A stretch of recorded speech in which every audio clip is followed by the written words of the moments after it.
रविवार की व्रत कथा। रविवार व्रत कथा रविवार व्रत की तरह व्रत की कथा भी बहुत ही ज्यादा रोचक है। इस कथा के अनुसार प्राचीन काल में एक नगर में एक वृद्धा रहती थी। वह रविवार नियम से घर आंगन को गोबर से लीपकर भोजन तैयार किया करती और सूर्य देव को भोग लगाने के बाद ही खुद भोजन करती थी। ऐसा व्रत करने से उनका घर धन धान्य से पूर्ण था। हरि की कृपा घर में किसी प्रकार का विग्रह या दुख नहीं होने देती थी। घर में सब कुछ आनंद मंगल था। इसी तरह कुछ दिन बीत जाने पर वो पड़ोसन जिसके गौ का गोबर वृद्धा लाया करती थी, वो विचार करने लगी कि यह वृद्धा हमेशा मेरी गौ का गोबर ले जाती है। ये सोचकर उसने अपनी गाय को घर के अंदर बांधना शुरू कर दिया।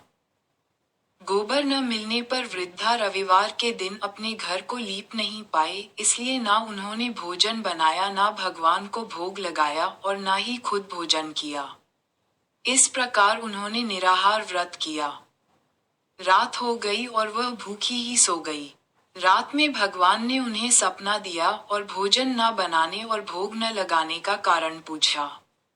वृद्धा ने भगवान को बताया कि गोबर न मिलने के कारण वो भोजन नहीं बना सकी।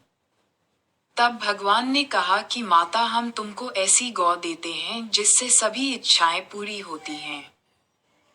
क्योंकि तुम हमेशा रविवार को गोबर से लीपकर भोजन बनाती हो और भोग लगाकर ही खुद भोजन करती हो, इससे मैं खुश होकर तुम्हें वरदान देता हूँ।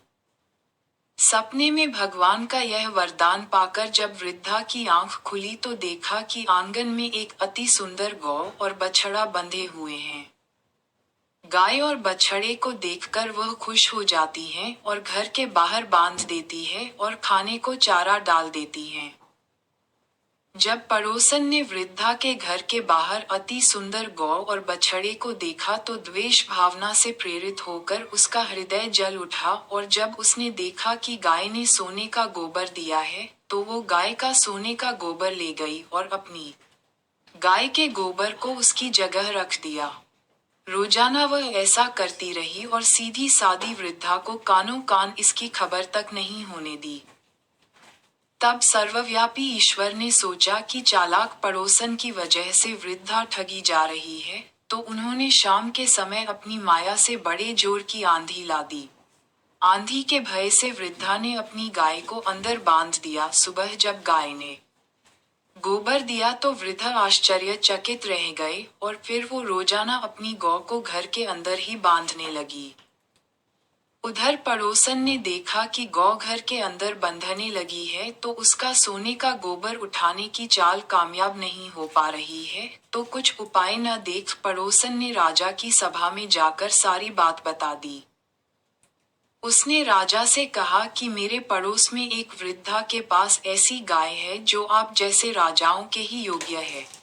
वह गौ रोजाना सोने का गोबर देती है। आप सोने से प्रजा का पालन करिए। वृद्धा उस सोने का क्या करेगी? राजा ने यह बात सुनकर अपने दूतों को वृद्धा के घर जाकर गौ लाने की आज्ञा दी। वृद्धा सुबह ईश्वर को भोग लगाकर भोजन ग्रहण करने ही जा रही थी, तभी राजा के कर्मचारी गाय खोलकर ले गए। ये देख वो काफी रोई चिल्लाए, लेकिन कर्मचारी ने एक ना सुनी। उस दिन फिर वृद्धा गौ के वियोग में भोजन न कर सकी और रात भर रो रो कर ईश्वर से गाय को पुनः पाने की प्रार्थना करती रही। वहीं दूसरी ओर राजा गौ को देखकर प्रसन्न हुआ और सुबह जैसे ही वह उठा सारा महल गोबर से भरा दिखाई देने लगा। राजा ये देखकर घबरा गया। भगवान ने रात में राजा को स्वप्न में कहा था, है राजा, गाय वृद्धा को लौटा देने में ही तुम्हारी भलाई है। रविवार व्रत से प्रसन्न होकर मैंने उसे ये गाय दी थी। सुबह होते ही राजा ने वृद्धा को बुलाकर बहुत सारे धन के साथ सम्मान सहित गौ और बछड़ा लौटा दिया। इसके साथ ही पड़ोसन को बुलाकर उचित दंड भी दिया। ऐसा करने से राजा के महल की गंदगी दूर हुई और उसे दिन राजा ने नगर वासियों को आदेश दिया कि अपनी समस्त मनोकामनाओं की पूर्ति के लिए रविवार का व्रत रखा करें।